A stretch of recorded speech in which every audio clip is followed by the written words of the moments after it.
오늘은 12월 28일 목요일입니다. 미국의 증시가 연말을 맞아서 증시를 움직일 만한 별다른 특별한 모멘텀이 부재한 가운데 최근에 지속되고 있는 연방준비제도의 금리 인하 기대감이 요즘 연일 긍정적으로 작용을 하면서 오늘도 또 상승 마감했습니다. 연말 폐장을 눈앞에 두고 시장은 오늘 한산한 모습이었습니다. 마땅한 재료, 모멘텀 이런 것이 없는 가운데 관망 심리가 나타나면서 거래량이 평소보다 많이 낮은 수준을 기록했습니다. 오늘 지수들이 모두 오늘도 상승했습니다. 다우가 0.3% 상승해서 37,656 또다시 최고치를 경신했습니다. S&P 500은 0.14% 상승해서 4,781 작년 1월 3일 날 4,796 역사상 최고치 4,796에 현재 0.32% 남아 있습니다. 나스닥 지수는 0.16% 상승해서 15,099 필라델피아 반도체 0.17% 상승했습니다. 4,214로 또 필라델피아 반도체도 다우지수와 함께 최고치를 경신 중에 있습니다.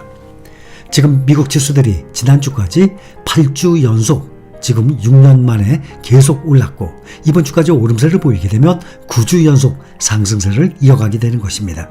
올해 마지막 거래 주간에서도 연말 랠리를 이어가고 있는 모습입니다. 특히 다우지수, 필라델피아 반도체 지수는 사상 최고치를 계속 경신 중에 있습니다. 반도체 하니까 국내에서도 대표 종목이죠. 반도체, 삼성전자 월등히 1등 종목입니다. 내년에 업황 회복 기대감에 힘입어서 삼성전자도 최근에 연일 52주 신고가를 경신하고 있어요. 국내 개인 투자자 중에 가장 많은 이 투자를 한 종목이 아마 삼성전자일 겁니다. 현재 78,000원, 지난해 1월 12일 그때 당시가 종가가 78,900원이었습니다. 이후 약 2년 만에 가장 높은 수준입니다. 작년 22년, 23년 2년 동안에 삼성전자의 주가가 상당히 힘들었습니다. 지난 19일부터 어제까지 6거래일 연속해서 현재 7%가 올랐고 지난 20일부터 5거래일 연속 52주 신고가를 경신 중에 있습니다. 미국의 S&P 500 지수 대표적이죠. 올해 안에 사상 최고치를 만약에 경신을 한다면 지금 0.32% 남았는데 그렇다면 24개월 만입니다. 이것은 제2차 세계대전 이후 78년 동안 그러니까 1945년부터 지금 2023년 78년 동안 14번의 약세장이 있었습니다. 그런데 그동안의 이 결과를 보면 사상 최고치를 경신하기까지가 약세장에서 걸린 평균 기간이 36개월, 37개월입니다. 그러면 3년이죠? 이거보다 이번엔 짧은 거예요. 2년 만이니까. 한번 약세장에 들어서면 S&P 500 지수가 다시 사상 최고치를 경신하는데 평균 그동안은 3년이 걸렸었는데 작년 1월 3일 S&P 500 지수가 4,796 최고치 이후 현재까지 2년 만에 다시 사상 최고치를 경신하는 것입니다. 그러니 평균보다 그동안 78년도의 평균보다 1년이 빠르게 사상 최고치 눈앞에 와 있습니다. 거기다가 또 현재 미국 증시는 계절적으로 강세인 기간에 들어가 있습니다. 1년 중에 수익률이 가장 높은 이 6개월인 11월부터 4월 가운데 있습니다. 특히 수익률이 가장 좋은 3개월인 11월부터 1월 지나고 있는 과정이죠. 역사적으로 보면 연중으로 가장 수익률이 높은 달이 11월, 올해도 마찬가지로 지난 11월이 가장 수익률이 높았습니다. 두 번째가 4월, 세 번째가 지금 현재 지나가고 있는 12월입니다.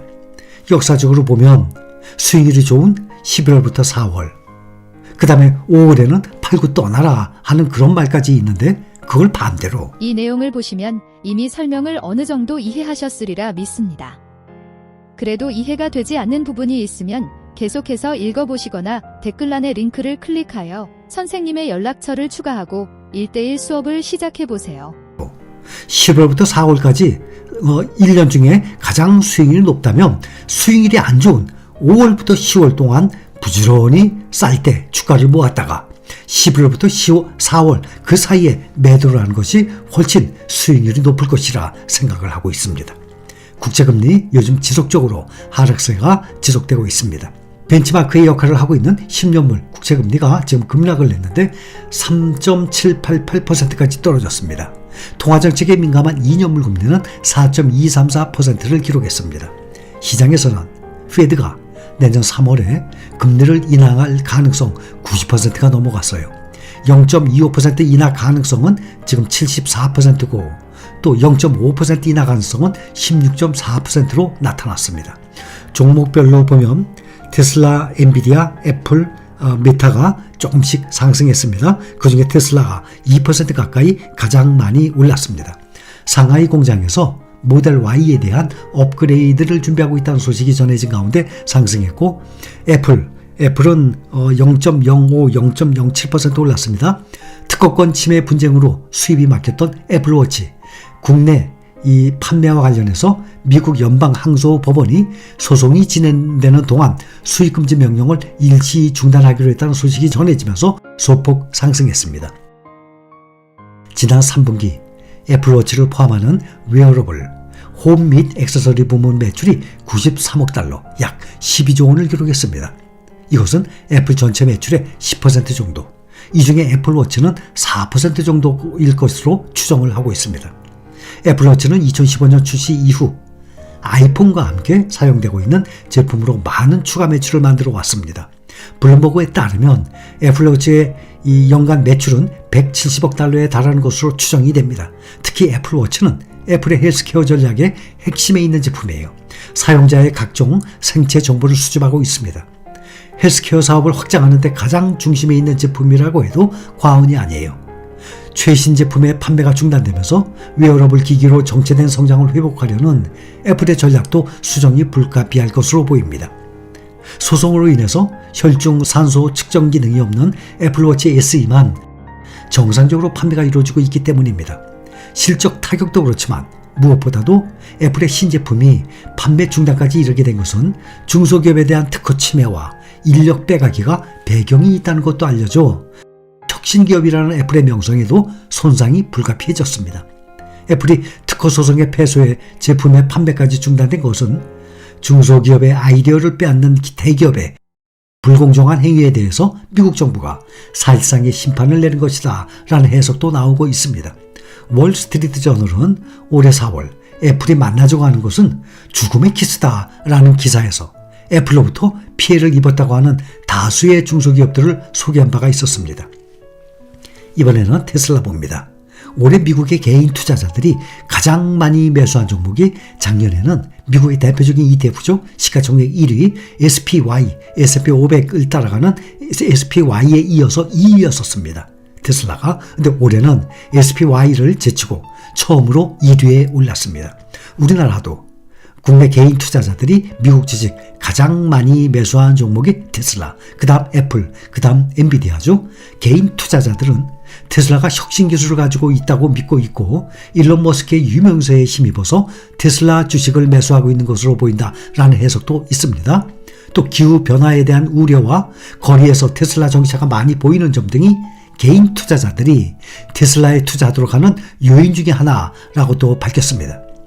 테슬라가 전기자동차 제조사를 넘어서 인공지능 전문기업으로 정체성을 강화하면서 미래 성장 잠재력을 높이고 있다라는 증권사 모건스탠리의 평가도 나왔어요.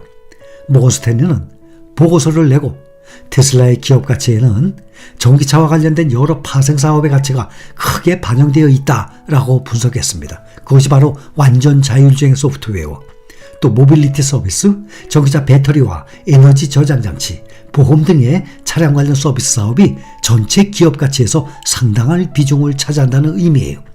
모건스탠리는 테슬라의 목표 주가를 $380로 제시하고 이 가운데 순수 전기차 사업이 차지하고 있는 비중은 약 23%에 불과하다라고 전했습니다. 목표 주가 $380.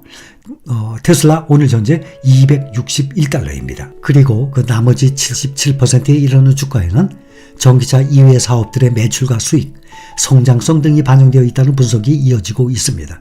모건스탠리는 특히 테슬라 기업 가치에 인공지능 기술을 기반으로 하는 모빌리티와 자율주행 시스템이 가장 핵심이라는 평가를 내놓았습니다.